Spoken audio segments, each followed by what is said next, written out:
सध्या खूप चर्चा होती आहे की पन्हाळगडावर भूस्खलन झालं, पन्हाळगडाच्या तटबंदीचा काही भाग ढासळला, पन्हाळगडावर जाणारा रस्ता हा उद्ध्वस्त झाला. पण या सर्व गोष्टींच्याकडे आपण गांभीर्याने कधी पाहणार आहोत की नाही?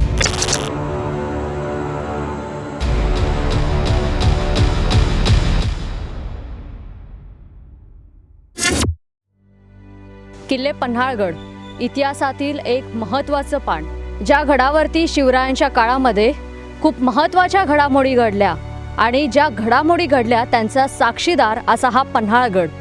काय आहे आजची पन्हाळगडाची परिस्थिती, का ढासळतोय पन्हाळगड, पाहूयात या स्पेशल रिपोर्टमध्ये.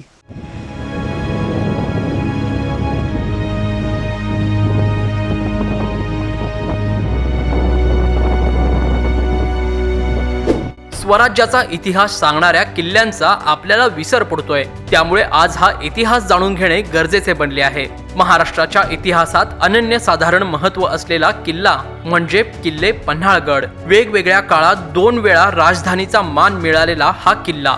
याच पन्हाळगडाचे इतिहासातील महत्त्व काय आहे याविषयी जाणून घेऊयात दुर्ग अभ्यासक डॉक्टर अमर अडके यांच्याकडून.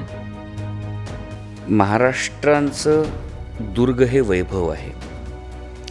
किंबहुना श्री शिवाजी महाराजांनी स्वराज्य जे निर्माण केलं हे सह्याद्रीमधल्या या दुर्गांच्या सहाय्यानेच निर्माण केलं. त्याचं जसं अनन्यसाधारण ऐतिहासिक महत्त्व तसंच त्याचं भौगोलिकसुद्धा महत्त्व आहे. त्यामध्ये किल्ले पन्हाळगड हा शिवचरित्रामधल्या सर्वाधिक रोमांचकारी आणखी प्रेरणादायी पर्वाचा नुसता साक्षीदारच आहे असं नाही, तर तो एक जिवंत असा एक इतिहास पुरुष आहे.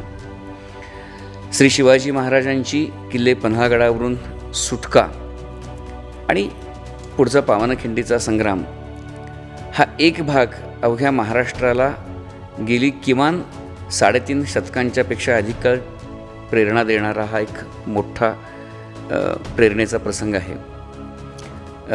हा एक भाग आपल्या सर्वांना माहिती आहे, पण याच्या व्यतिरिक्त किल्ले पन्हाळगडाचं श्री शिवचरित्रापासून आणि शिवचरित्राच्या आधीसुद्धा अनन्यसाधारण ऐतिहासिक महत्त्व आहे. खरं तर पन्हाळगड हा गिरिदुर्ग आहे. सर्व इतिहासप्रेमी म्हणण्यापेक्षा सर्व राष्ट्रभक्तांच्या आणि शिवभक्तांच्या दृष्टिकोनामधून किल्ले पन्हाळगड हे महाराष्ट्राच्या अभिमानाचं, अस्मितेचं आणि प्रेरणेचं प्रतीक आहे. कारण श्री शिवाजी महाराज किल्ले पन्हाळगडावरून सिद्धी जोहराच्या वेढ्यामधून निघाल्यानंतर पुढे घडलेला पावनखिंडीचा रणसंग्राम आणि पुढे विशाळगडाचा रणसंग्राम आणि तेथून निर्माण झालेलं स्वराज्य हा अवघ्या महाराष्ट्राचा ऐतिहासिक मानबिंदू आहे आणि त्या ऐतिहासिक मानबिंदूचा साक्षीदार किल्ले पन्हाळगड आहे. इतकंच नव्हे की श्री शिवाजी महाराजांची आणि संभाजीराजांची आयुष्यामधली कदाचित शेवटची भेटसुद्धा याच पन्हाळगडानं अनुभवली आहे. राजगड या किल्ल्यावर शिवाजी महाराजांचं वास्तव्य तर अखंडित होतंच, त्यात राजधान्याच होत्या, पण तेवढंच सलग वास्तव्य ज्या किल्ल्यानं अनुभवलं आहे तोही किल्ले पन्हाळगडच आहे. हे श्री शिवाजी महाराजांच्या जीवनचरित्राच्या साक्षीदार असणाऱ्या पन्हाळगडाचं निव्वळ ऐतिहासिक महत्त्वच नाही आहे, तर ती एक प्रेरणा आहे असं आपण समजायला काही हरकत नाही. होता जीवा म्हणून वाचला शिवा असा इतिहास सांगणारा हा पन्हाळगड. मात्र आज पन्हाळगडच अस्तित्वात राहिला तर कोल्हापूरमध्ये येणारे पर्यटक पन्हाळगडाला येऊ शकतात. हाच पन्हाळगड जर त्याचं अस्तित्व संपलं तर नेमकं काय घडू शकतं ह्याची कल्पना देखील करवत नाही.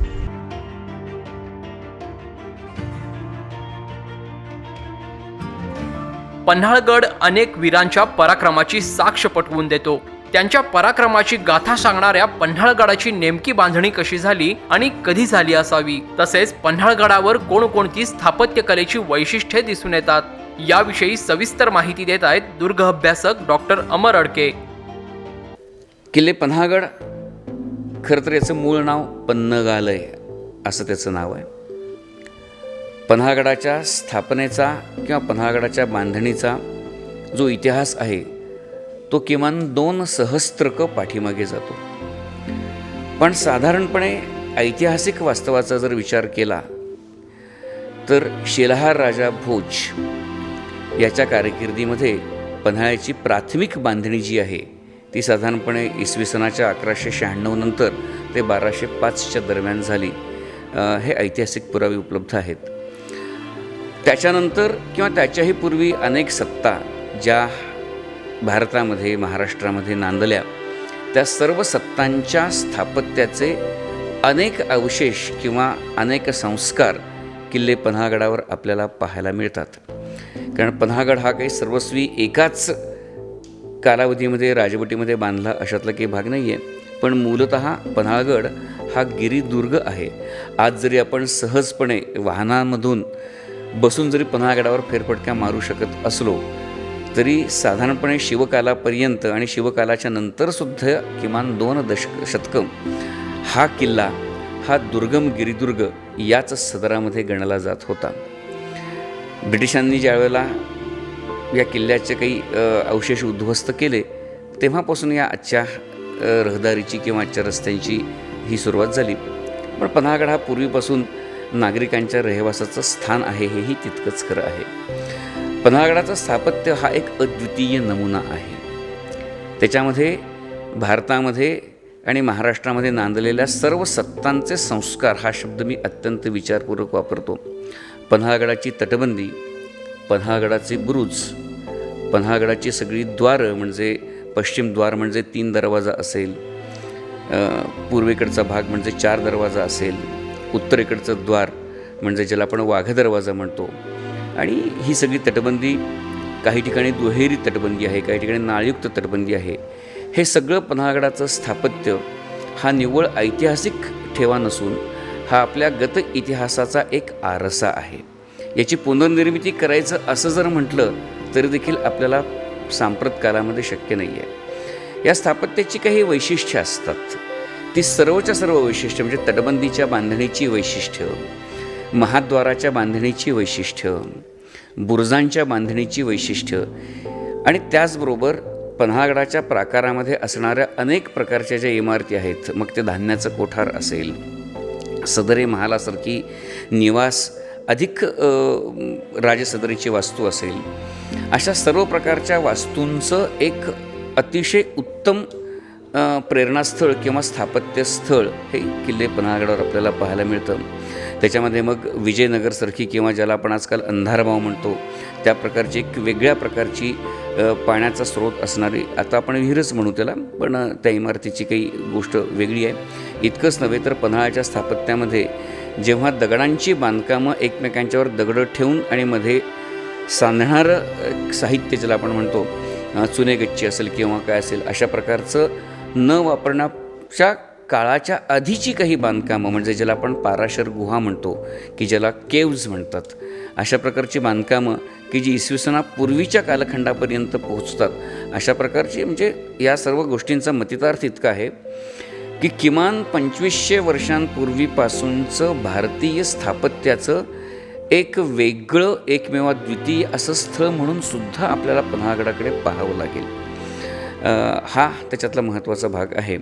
मग त्यातली काही बांधकामं ही शिलाहारांच्या काळात झाली, काही बांधकामं ही बहामनींच्या काळात झाली, यादवांच्या काळामध्ये झाली, काही बांधकामं जी आहेत ही आदिलशाहीच्या कालखंडामध्ये झाली आणि काही बांधकामं ही श्री शिवाजी महाराजांनी हा किल्ले पन्हाळगड जेव्हा स्वराज्यामध्ये समाविष्ट केला त्यानंतरच्या कालखंडामध्ये झाली. समोरच्या पावनगडाचं बांधकाम तर श्री शिवाजी महाराजांच्या काळात आणि शिवाजी महाराजांनीच तो बांधून घेतलेला किल्ले पावनगड किल्ला आहे.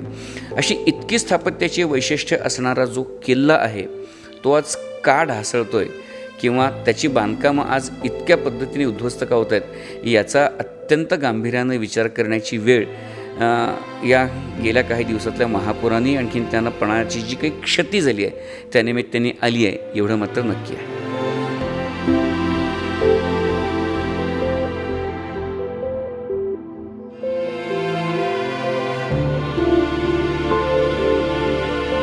महाराष्ट्रातील सह्याद्रीच्या डोंगर रांगा आज ढासळू लागल्या आहेत. ज्या पश्चिम घाटाने आजवर अनेक विजय मिळवले तो मात्र आज ढासळत चाललाय. असं होतंय तरी का? याविषयी अधिक माहिती घेऊयात शिवाजी विद्यापीठातील भूगोल विभाग प्रमुख प्राध्यापक डॉक्टर सचिन पन्हाळकर यांच्याकडून. लँडस्लाईड जर आपण पाहिले म्हणजे वेस्टर्न घाटमध्ये होताना हा फक्त फिनॉमिना म्हणजे जास्तीत जास्त हिमालया माउंटेनमध्ये जास्त होत होता आणि आता आपल्याला जाणवतं की वेस्टर्न घाटमध्ये यांची संख्या बरीच वाढलेली आपल्याला दिसून येते. तर याच्या मूळ जे कारण आपल्याला दिसून येतं जो पन्हाळ्याची रचना आहे तर त्याच्यामध्ये कॉलमनर ब्लॉक हे स्ट्रक्चर मोठ्या प्रमाणावरती आहे आणि आत्ता जो पाऊस झालेला आहे काही ठिकाणी आपला 20 सेंटीमीटरपेक्षा जास्त पाऊस झाल्यामुळे ते जे कॉलमनर ब्लॉक आहेत तर त्याच्या आजूबाजूला असलेला मातीचा जो थर आहे तर तो वाहून जाताना दिसून येतो. त्याचबरोबर काय झालेलं आहे पन्हाळ्याच्या जे आजूबाजूला रस्ते निर्माण केलेले आहेत त्यामुळे जी स्लोप स्टॅबिलिटी होती ती स्लोप स्टॅबिलिटी कुठेतरी आपल्याला डिस्टर्ब होताना दिसते आणि त्याच्यामुळे देखील लँडस्लाईडचं प्रमाण खूप वाढलेलं आपल्याला दिसून येतं. अनेक सत्ता या पन्हाळगडावर नांदल्या, मात्र हा किल्ला आता ढासळू लागलाय. पन्हाळगड का ढासळतोय यावरही आता अभ्यास करण्यात आला आहे. या अभ्यासावरून कोणकोणती कारणे किल्ले पन्हाळगड ढासळण्यासाठी कारणीभूत आहेत याविषयी माहिती देत आहेत शिवाजी विद्यापीठाच्या भूगोल विभागातील सहाय्यक प्राध्यापक अभिजित पाटील. पन्हाळ्याबद्दल सांगायचं झालं तर आपल्या कोल्हापूर जिल्ह्यातला सर्वात उंच डोंगर जर बघितला तर पन्हाळा आपण म्हणतो. तो एक किल्ला पूर्वीपासून आहे. तर सध्या आता तिथे नागरीकरण मोठ्या प्रमाणावर वाढलेलं आहेत. मोठमोठे विकास कामंसुद्धा त्या ठिकाणी बघायला मिळतात. काही वेळेला आता बघितलं तर 2019 पासून फ्रिक्वेंटली लँडस्लाईडचं प्रमाण हे पन्हाळ्याच्या आजूबाजूलाच बघायला मिळतं. इवन पन्हाळ्यावरती जाणाऱ्या रोडवरती किंवा त्याच्या आजूबाजूचे जे कडे आहेत तर ते सुद्धा कोसळत आहेत. त्याचे मुख्य कारणं शोधायला गेलं तर सुरुवातीचं महत्त्वाचं कारण सांगता येईल म्हणजे स्लोप. हे तर एक नैसर्गिक कारण आहे. त्याच पद्धतीनं दुसरं म्हणजे जागतिक हवामानाचा परिणाम आता सर्वत्र होत आहे. तसाच मान्सूनवर देखील झालेला आहे. गेल्या 2 वर्षांमध्ये पावसाचं प्रमाण हे वाढलेलं आहे आणि तेही कमी कालावधीमध्ये जास्त पाऊस हे प्रमाण वाढलेलं आहे आणि हाच फॅक्टर आहे तर सर्वात जास्त रिस्पॉन्सिबल राहतं तर तो म्हणजे लँडस्लाईडसाठी. आणि पन्हाळ्याच्या आपण बाबतीत जर बोलायचं झालं तर पन्हाळ्यावरती जाणारे जे रोड आहेत तर तिथे कुठंतरी ड्रेनेजसाठी जी सिस्टीम असायला हवी होती तर ती कुठंतरी आपल्याला कमी प्रमाणामध्ये दिसते आहे. आणि मोठ्या प्रमाणामध्ये ज्यावेळेला पाऊस पडतो तर त्यावेळेला सॉईल ही बल्की होते आणि अशा वेळेला जर आता सरांनी ज्या पद्धतीने सांगितलं की कॉलमिनार स्ट्रक्चर आपल्याला त्या ठिकाणी पाहायला मिळतात आणि आजूबाजूला जे आहेत तर त्यामध्ये एक सॉईल आपल्याला त्या ठिकाणी पाहायला मिळते. तर त्या सॉईलमध्ये मोठ्या प्रमाणामध्ये जर पाणी जायला सुरुवात झालं तर ते ड्रेनेज सिस्टीमनं जर आपण ते बाहेर नाही काढलं तर ते कुठंतरी मोठ्या प्रमाणामध्ये मुरतं आणि तो पूर्ण भाग कुठंतरी डिमिलेट होतो आणि तो स्लाईड व्हायला सुरुवात होतो. तर हे खऱ्या अर्थानं मोठं कारण बघायला लागेल ते म्हणजे अशास्त्रीयदृष्ट्या केलेलं उताराची छाननी असेल किंवा उतार आपण कापतो किंवा कट करतो त्याच पद्धतीनं ड्रेनेज सिस्टीम आहे. तर हे सर्वात जास्त मुख्य कारण त्या ठिकाणी पाहायला मिळतात. तर आता आपण पाहत आहोत पन्हाळगडावरतील ऐतिहासिक असा 4 दरवाजा येथील मुख्य रस्ता जो पन्हाळगडाला जोडला गेला आहे तो खचल्यामुळे दरड खाली आलेली आहे आणि अशा पद्धतीनेच हा पन्हाळगड ढासळू लागलेला आहे.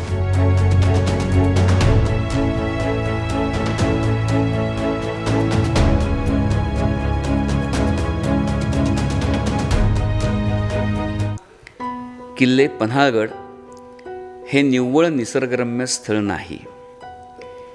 किल्ले पन्हाळगड हे निव्वळ पाऊस पाहण्यासाठी किंवा डोंगरावरचा वारा अनुभवण्यासाठी येण्याचं स्थळ नाही. किल्ले पन्हाळगड हे इतिहास आणि दुर्गस्थापत्याचा अजोड नमुना आहे. आणि मग विचार येतो की किल्ले पन्हाळगडाची आजची ही अवस्था करण्याला कारणीभूत कोण आहोत तर आपणच आहोत. थोड्या तपशिलात जर आपण विचार करायचा असं जर ठरवलं तर हे नेमकं का घडतं याची काही कारणं आहेत. ज्या कालखंडामध्ये किल्ले पन्हाळगड बांधला गेला आणि पुन्हा त्याच्यावर काही स्थापत्याचे संस्कार झाले.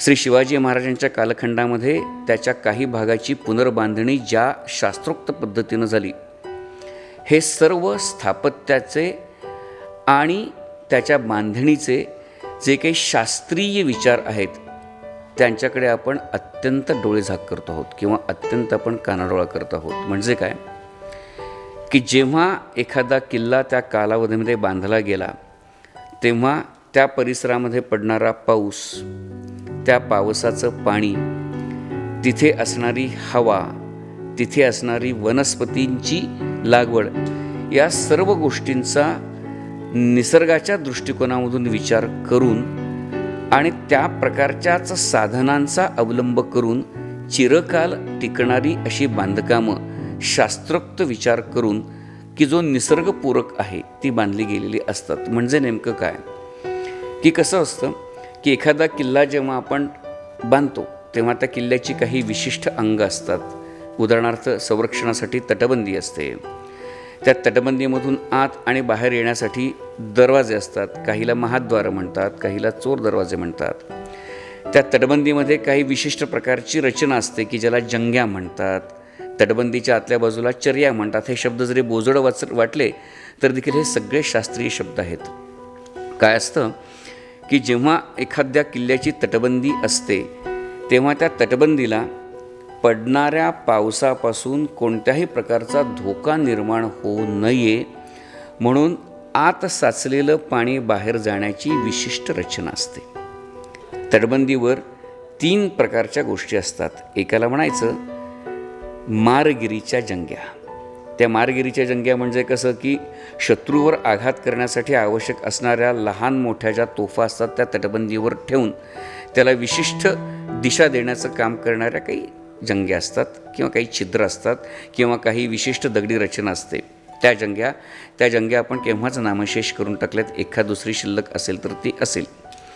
दुसऱ्या ज्या जंग्या असतात त्या या तटबंदीवर सर्व बाजूने येणारा म्हणजे विशेषतः पूर्व आणखीन पश्चिमेकडून येणारा जो वारा आहे तो वारा त्या तटबंदीवर तटून त्या तटबंदीच्या दगडांच्या मधल्या भेगांच्या मध्ये त्या वाऱ्यांनी कोणती क्षती पोचून ते दगड एकमेकांच्यापासून विलग होऊ नयेत किंवा त्या दोन्हीतलं जे काही साधणारं बांधकामाचं चुनेगच्चीसारखं एक जे काही साधन असतं ते कमकुवत होऊ नये म्हणून हा वारा तटबंदीवर जेव्हा येतो तेव्हा त्या वाऱ्याची त्याच्यावरची मारक क्षमता कमी व्हावी म्हणून विशिष्ट प्रकारची छिद्र असतात की जे आपण आजही पन्हाळगडावर पाहू शकतो. त्याला वाऱ्याच्या जंग्या म्हणतात. आणि तिसऱ्या महत्त्वाच्या ज्या जंग्या असतात त्या जंग्या म्हणजे तटबंदीच्या आत साठणारं तटबंदीच्या वर साठणारं पावसाचं जे पाणी आहे ते त्या बुरुजांमध्ये त्या तटबंदींच्यामध्ये मुरू नये आणि ते मुरून आतमधल्या तटबंदीचा जो काही भरावाचा भाग आहे किंवा दगडांना एकमेकांना सांधणाऱ्या साधनाचा जो भाग आहे तो कमकुवत होऊ नये म्हणून या पाण्याचा योग्य पद्धतीनं निचरा होण्याची जी रचना असते त्याला पाण्याच्या जंग्या म्हणतात. पण माझ्या दृष्टिकोनामधून अशा प्रकारच्या जंग्यांचा शास्त्रशुद्ध अभ्यास करून त्या जंग्यांचं सातत्याचं प्रवाहीपण हे पन्हाळगडावर अनेक ठिकाणी आपल्या अशास्त्रीय हस्तक्षेपामुळे कुठंतरी अडून गेलेलं आहे आणि त्याच्यामुळे ते पाणी कुठं ना कुठं पन्हाळगडाच्या आतमध्ये मुरत जातं. याच्यामध्ये आणखीन एक भाग असतो की निव्वळ या जंग्या तटबंदीवर बुरुजावरच असतात असं आहे का, तर किल्ल्याच्या प्राकारामध्ये अनेक ठिकाणी चढ उतारांच्यावर पाणी वाहून नेणारी काही विशिष्ट रचना केलेली असते. अधिक पाणी जिथे साठतं त्या ठिकाणाहून त्या पाण्याच्या प्रवाहाला विशिष्ट काही दगडांच्या रचनेने गती दिलेली असते. अशा प्रकारच्या पन्हाळगडाच्या प्राकाराच्या आतमध्ये असणाऱ्या अनेक प्रकारच्या ज्या काही रचना आहेत त्या रचनासुद्धा आपण कालबाह्य असं समजून त्याच्यावर कुठे बांधकामं केलेली आहेत, त्याच्यावर कुठे भराव टाकलेले आहेत किंवा त्याच्यात आतमध्ये साचलेला कचरा आपण कधी साफ केलेला नाही आहे. आणि या सगळ्या गोष्टींचा दुष्परिणाम असा झाला की पन्हाळगडाच्या अंतर्भागात पावसाचं पडणारं जे पाणी आहे किंवा नागरी वस्तीमुळे निर्माण होणारं जे काही सांडपाणी आहे याची निर्गत व्यवस्था ही दुर्लक्षित केली आणि आत्ताच्या आपल्या कल्पनेनुसार त्याच्या निर्गतीची अशास्त्रीय व्यवस्था केली. या दोन्हीच्या परिणामस्वरूप पन्हाळ्याच्या तटबंदीच्या आतल्या बाजूला पन्हाळगडाच्या डोंगराच्या आतल्या बाजूला जागोजागी सातत्यानं पाणी साचत गेलं. पन्हाळगडाला हा काही पाऊस नवीन आहे का, याच्याहीपेक्षा प्रचंड पाऊस पन्हाळगडावर पडत होता, पण कधी तटबंदी ढासळल्याची उदाहरणं आहेत का, तर तशी नाही आहेत. त्यामुळे मुख्य गोष्ट अशी आहे की पन्हाळगडावर पडणाऱ्या पावसाचा पन्हाळगडाच्या तत्कालीन स्थापत्याचा विचार करून पाण्याच्या निर्गतीकडे केलेलं अक्षम्य दुर्लक्ष आणि या दुर्लक्षामुळे पन्हाळगडाच्या तटबंदीमध्ये, पन्हाळगडाच्या डोंगरामध्ये, पन्हाळगडाच्या सर्व म्हणजे झाडांमध्ये किंवा पावनगडाच्या सुद्धा उतारावर मुरणारं पाणी आणि जागोजागी आपण जी नवी नवी बांधकामं करत गेलो त्या बांधकामांच्यामुळे अडलेले नैसर्गिक पाण्याचे स्रोत या सगळ्यांचा परिणाम मिळून या सर्व भागामध्ये मुरलेलं पाणी हे काही वर्ष किंवा मी असं म्हणेन की काही दशकं पन्हाळगडाने सहन केलं. पण आता कसं होतं की ती क्षमता संपलेली असल्यामुळे आतले भराव, तटबंदीच्या आतमध्ये असणारे जे काही साधणारं मटेरियल चुनेगच्चीसारखं, याच्यावर जो दुष्परिणाम झाला तो दुष्परिणाम पन्हाळगडाची तटबंदीच्या मजबूतीकरणावर झाला आणि अंतिमतः पन्हाळगडाचा एक एक भाग, उदाहरणार्थ 3 दरवाजामधून बाहेर जात असताना आपल्या असं लक्षात येतं की पाणी त्या मोरीमधून इतक्या जोरात येतं. हे काही आज येतं का? हे पूर्वीपासूनच येतं. पण ही मोरी नेमकी येते कुठून? त्याच्या काही जागा आहेत. त्या जागांची सगळी नोंद माझ्याकडे आहे, कुठून कुठून कुठे येतं, कसं येतं. पण कधी खडी टाकण्याच्या निमित्ताने, कधी रस्ता करण्याच्या निमित्ताने, कधी अन्य काही गोष्टींच्या निमित्ताने आपण सहजपणे बांधकामं करतो. पण ती त्या बांधकामं या जुन्या स्थापत्याच्या शास्त्रीय रचनेच्या आड येतात, त्याचा आपण कधी विचार करतच नाही. आणि दुर्गांच्या स्थापत्याचा शास्त्रीय अभ्यास करून जर दुर्गांच्या आतमधल्या संवर्धनाची कामं किंवा दुर्गांच्या बाहेरच्या संवर्धनाची कामं, मग त्याच्यामध्ये पाण्याचा निचरा असेल, त्याच्यामध्ये निखळणाऱ्या दगडामध्ये घातलं जाणारं साहित्य असेल, या सर्व गोष्टींचा जर शास्त्रीय तत्कालीन विचार केला नाही तर आज पन्हाळ्याचा एक तट ढासळतोय, उद्याला आणखीन आपल्याला लक्षात येईल की आणखीन बुरुज ढासळतोय. तर पन्हाळा या पद्धतीनं जर कमकुवत होत राहिला तर पुढच्या पिढ्यांच्या हातामध्ये आपण फक्त पन्हाळगडाच्या आठवणीत सोपवणार आहोत का, याचा विचार करण्याची प्राधान्यक्रमान आत्ता वेळ आली आहे. आणि म्हणून माझी कळकळीची विनंती आहे की दुर्गांवर असणारी वस्ती, दुर्गांवर असणाऱ्या नागरी सुविधा, दुर्गांच्या स्थापत्याचा अभ्यास, दुर्गांच्या वरची पाण्याच्या निर्गतीची रचना, दुर्गांवरचे जलसंचय, इतकंच नव्हे तर दुर्गांच्या पुनर्बांधणीसाठी वापरले जाणारे दगड, त्याच्यासाठी वापरले जाणारे चुनेगच्ची, या सर्व गोष्टींचा सातत्यानं, इतकंच नव्हे तर ज्या ज्या ठिकाणी आपण पुन्हा झाडं लावतो ती झाडं त्या दुर्गांच्यावरची मूळ झाडं आहेत का, या सर्व गोष्टींचा जर आपण विचार केला नाही तर जे आज पन्हाळगडाला लागू आहे तेच उद्याला राजगडाला लागू होईल, तेच उद्याला रायगडाला लागू होईल, तेच उद्याला तोरण्याला लागू होईल. आणि मग एक एक किल्ला हा हळूहळू नामशेष करण्याचं पातक आपल्या माथी लागू शकेल. म्हणूनच आज आपल्याला दुर्ग स्थापत्याचा आणि त्याच्या शास्त्राचा अभ्यास करूनच पन्हाळगडासारख्या या किल्ल्यांच्यावर होणारे हे अशा प्रकारचे नैसर्गिक आघात कसे कमी करता येईल याचा विचार शास्त्रीय पद्धतीनं केला पाहिजे. पण दुर्दैवाने तसं होतंय हे जाणून येत नाही, हे सगळ्यात मोठं दुर्दैव आहे. कारण या क्षेत्रामध्ये असणारे अनेक तज्ज्ञ महाराष्ट्रात आहेत की दुर्ग स्थापत्याचा अभ्यास करणारे, त्यांची मतं, दुर्गांच्या बांधकामाचे मूळ नकाशे, दुर्गांच्या पुनर्बांधणीचे काही मूळ नकाशे, त्यातले काही उपलब्ध असतील नसतील, पण हे सगळे शास्त्रशुद्ध अभ्यास करूनच हे केलं पाहिजे. आज आणखीन एक सगळ्यात महत्त्वाची, आणखीन शेवटची गोष्ट मी सांगू इच्छितो ती अशी आहे की आपण आज ज्या रस्त्यावरून किल्ले पन्हाळगडावर जातो हा काही मूळचा रस्ता नाही आहे, याचं भान कित्येक लोकांना नसतं. ब्रिटिश कालखंडामध्ये ज्यावेळेला पहिल्यांदा 1844चं बंड झालं, त्याच्यानंतर 1857चं बंड झालं, तेव्हा ब्रिटिशांनी असं एक ठरवलं की किल्ले हे इथल्या लोकांच्या संरक्षणाचं मर्म आहे, तर ते कमकुवत करूयात, त्यांच्या संरक्षणाचे दरवाजे पाडूयात, त्यांच्यावर जाणाऱ्या पायऱ्या तोडूयात. अशा पद्धतीनं पन्हाळगडाची तटबंदी तोडून 4 दरवाजा उद्ध्वस्त करून त्याचीच भर घालून हा आजचा आपला रस्ता तयार केलेला आहे. आणि मग तो रस्ता त्याच्या खाली आज आपण जर बघितलं तर तटबंदी पूर्णपणे ती दिसती आपल्याला, खालची तटबंदी, किंवा ज्या दगडावर ती तटबंदी त्यांनी रेस्ट केली होती किंवा ज्या दगडाचा आधार घेतला होता तोही दगड आता उघडा झालेला आहे. तर या सर्व गोष्टींच्यामध्ये ब्रिटिशांनी उद्ध्वस्त केल्यानंतर त्याची मूळ रूप आपण विसरून गेलो आणि जे समोर दिसतंय तेच पूर्वीपासून आहे असं मानत गेलो, ही सगळ्यात मोठी चूक आहे.